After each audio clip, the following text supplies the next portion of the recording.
بسم الله الرحمن الرحيم. الحمد لله نحمده ونستعينه ونستغفره ونؤمن به ونتوكل عليه ونعوذ بالله من شرور أنفسنا ومن سيئات أعمالنا. من يهده الله فلا مضل له ومن يضلله فلا هادي له. وأشهد أن لا إله إلا الله وحده لا شريك له. وأشهد أن سيدنا نبينا محمدا عبده ورسوله وعلى آله وأصحابه أجمعين. أما بعد، فأعوذ بالله من الشيطان الرجيم. بسم الله الرحمن الرحيم. لو أنزلنا هذا القرآن على جبل لرأيته خاشعا متصدعا من خشية الله. صدق الله العظيم. فقال رسول الله صلى الله عليه وسلم: خيركم من تعلم القرآن وعلمه، أو كما قال عليه الصلاة والسلام. سب سے بڑی عطا خدائے کریم کی، سب سے بڑی عطا خدائے کریم کی وہ دولت ہے جو ہم کو دی قرآن کریم کی. اس کی مثال چاہے تو عرش تک نتائے، اس کی مثال چاہے تو عرش تک نتائے. پڑھتے رہے جو اس کو دور ہو ان کی بلائیں.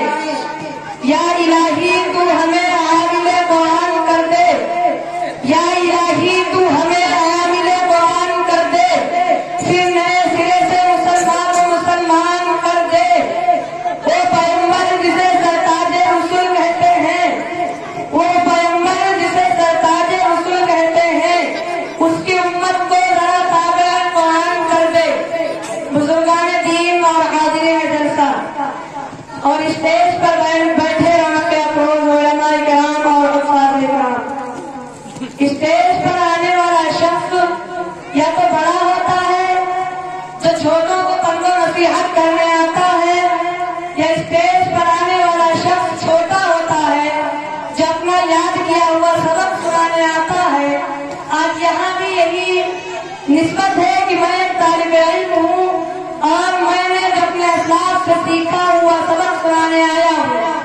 دعا کریں کہ اللہ رب العزت ہم کو ٹھیک ٹھیک کہنے کی اور ہم سب کو اس پر عمل کرنے کی توفیق عطا فرمائے. آمین. قرآن کریم ایک مکمل دستور حیات ہے جس کی تعلیم فطرت انسانی اور عقل و سلیم کے عین مطابق ہے. قرآن کریم حق و باطل کی کسوٹی ہے. قرآن کریم کی تعلیمات سے عرب قوم اتنی طاقتور ہو گئی کہ اس کے آگے قیصر و کسریٰ اور روم و فارس کا مسلموں ہو گئے.